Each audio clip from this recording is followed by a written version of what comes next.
Hello everyone, welcome back to Total Football Talk. So we're going to look at all the latest news coming out of Manchester United, and we're going to start with some of these stories are kind of still bubbling along about the potential return of Paul Pogba. We believe that there are certain things in the club that are being said, so we'll kind of look into that. We'll also look into a few other bits. We'll look at apparently Rubin Amorim wants a striker, so we'll have a look at the strikers that he's potentially looking at. He's interested in a potential midfielder coming on a free, so we'll have a little delve into that one. We'll also look at a little skirmish that happened at Everton between Bruno Fernandes and an Everton legend. We also have a quick take on some of the bits that Rubin Amorim talked about in his press conference. And we will look at also the little bit about where Ineos are blaming the past history of Manchester United for the current failures of the club, which is absolutely fascinating that they can even sort of utter such stuff. But okay, look, we'll go crash in. Yeah, we might as well crash into the top story. And this is the Paul Pogba stuff. Because Paul Pogba kind of posted, he's calling for patience as he continues through his paces for his comeback. In recent weeks, he's been kind of linked to multiple clubs, including clubs in the NYSL, Turkey, Brazil, and also a reunion with his United teammate Mason Greenwood at Marseille. So the whole Paul Pogba thing is quite interesting because obviously, he played for the club twice. I talked about this before. Checkered history in some ways. He also, he came back and he won some trophies with us. He won an FA Youth Cup with us as well. He was part of a very influential kind of FA Youth Cup team that had the likes of Jesse Lingard and Sam Johnson, and there was an excellent team that had done very well. Paul Pogba, hopefully at that stage, we were hoping would be a shining star for Manchester United. Took a different path, went to Juventus, did very, very well, won the World Cup, etc. So he did a lot of really good things. But when he came back to Manchester United, he never quite hit the heights that we had hoped he would have. He had a lot of injuries. He struggled at times in some games. He was played out of position a lot of the time. He was sometimes not paired up with the right people, which did have a little bit of an effect on him. But I also believe that sometimes the players got to overcome the situation, and in many cases for Paul Pogba, he just didn't overcome the situation enough. He did well in patches, but unfortunately, he just didn't quite get where we had hoped to. Now, coming back to him, would you, in the comments, would you like to see Paul Pogba come back? What do you think? Do you think this would be a viable option? Do you think we need him in the midfield? Do you think he's someone who could come in and help us do a job? Get your comments in below. For me, it's a no. I'd rather go with the youth. I'd rather look at what we're trying to do now with the youth team and bring them through. Obi Martin, Havens on the bench. I know we brought them in for Arsenal, but there are other players in the youth ranks that could potentially step up and do a job. Some of them were on the bench against Spurs last week, so I think there's still the opportunity for Manchester United to look at bringing in other younger players rather than go back to the Paul Pogba one. But we'll keep an eye on it because those stories are still bubbling along, rightly so. And then obviously Rubin Amorim has come out and said, he wants a striker and he's very keen on Osimhen. Laurie Whitwell thinks Osimhen could fit the bill for what Rubin Amorim wants in terms of a centre forward. Now, the thing with Osimhen is, I believe there's a little bit of a sort of, has he got an attitude? Has he got a bit of he has a presence, but is it a presence that's going to disrupt a change room? I suppose that's the one thing that Manchester United have to do their due diligence on. They have got to go out and figure out whether he can fit into a Ruben Amorim's team and whether he can help our strikers, because as we've seen against Rasmus struggled on and he did well, but at the same time, and this is me not going on the kid, there was a few touches here and there where I think it's just the nerves of the big game, away from home, still finding his feet. He's just turned 17. He's still a kid. So much expectation on him. I just think we just need to go easy on him and bed him in slowly. And I think we do need an experienced striker, because I just think I think Rasmus unfortunately just has lost his way this season. He had a good season last season. I just think this season he's just completely gone. He's been poor. And he has really struggled. I do believe that we do need an experienced striker who can lead the line and just make some calls to the midfielders and have a bit of a presence and a bit of an authority up there, because we're absolutely lacking that right now.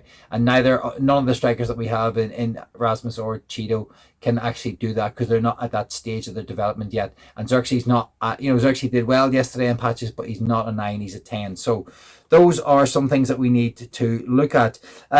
Now, Rubin Amorim had some comments after the game yesterday, and he said, in every stadium it's difficult, especially ours, with our fans supporting us from all the time. So my goal is to win games and to give the happiness back to the fans, because they deserve it. Well, we deserve, we're sticking with them through thick and thin.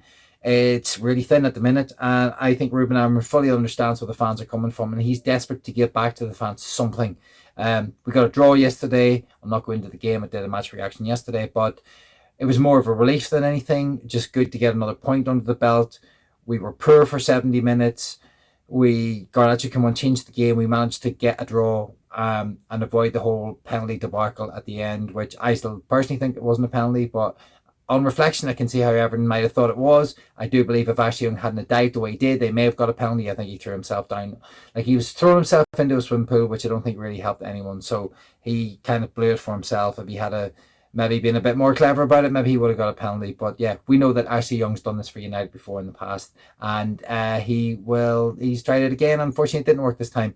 So in some ways, did we get away with one? Maybe there's a little bit of getting away with one there, but the delete against West Ham, as I talked about yesterday, we didn't get away with, and it was a nothing. So maybe you have to keep the same energy, but maybe that did even itself out a little bit. But I still don't think, even though there's two little kind of tiny tugs on the shirt, he can't dive like that. It's just not right. So that was that. So Rubin Amorim knows that Manchester United are desperate to get back to winning ways, and he obviously wants to deliver that for the fans. So the next story up is, according to the MEN, that Manchester United are looking to save money and move for Johnathan Davies and Angel Gomez in the summer, as both are becoming free agents. Now, the Swedish Rumble did a great breakdown on this. I'll not go into it, but if you want to check out their work on free transfers, and they're not just as free or as lucrative as you might think.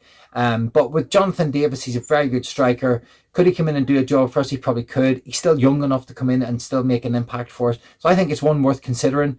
Angel Gomez, we know before, we've had him at the club. He came through the youth ranks. He started off as a 10. He played sometimes on the wing for United. He also, but now he's either a 6 or an 8. And I think he's an interesting one to look at.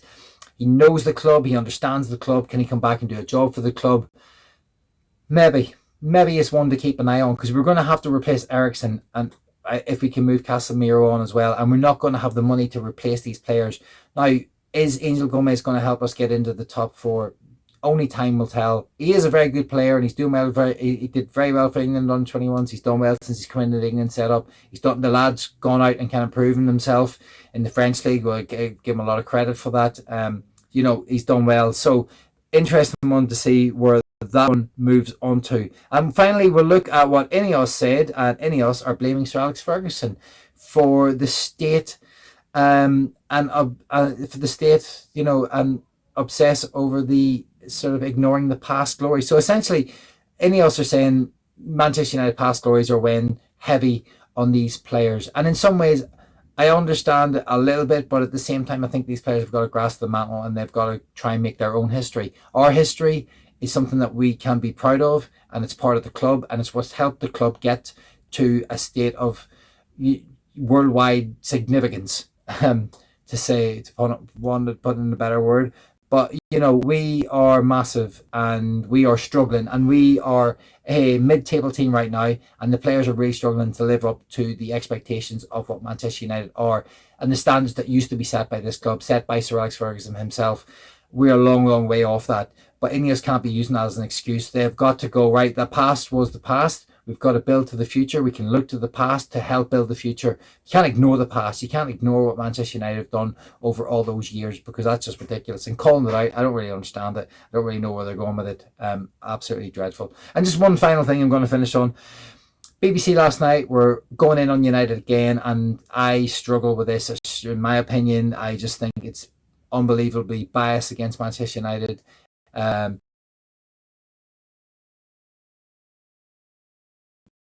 Their analysis was purely on Everton's it was pro Everton and it was anti United. And I felt like that we deserved a tiny bit of credit, not much because we were awful, but just a little bit of something to say that we did come back from a 2-0 defeat, and get a 2-2 draw. There was at least a little bit of fighting spirit in the team to help us get a point at a place where Liverpool even went to and got a 2-2 draw. And especially not just Liverpool, but all the games that Everton have had. I think they've won 4 and drew 1. Is it in their last 5 games?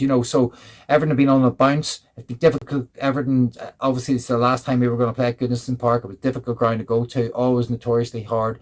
And Everton were very, very good for long periods of that game and definitely deserved something from the game. That's for sure. But we the BBC just loved to go in on Manchester United. Alan Shearer in particular was quite disappointing the way he was going on about the VAR thing, because there have been other incidences where VAR have intervened and made mistakes or have called stuff out, or or made awful decisions, and I don't believe that they've gone in as heavy on those other teams as maybe Manchester United have. So that was a little bit disappointing last night, to see that. But anyway, that's your roundup for the news. Thank you very much for listening.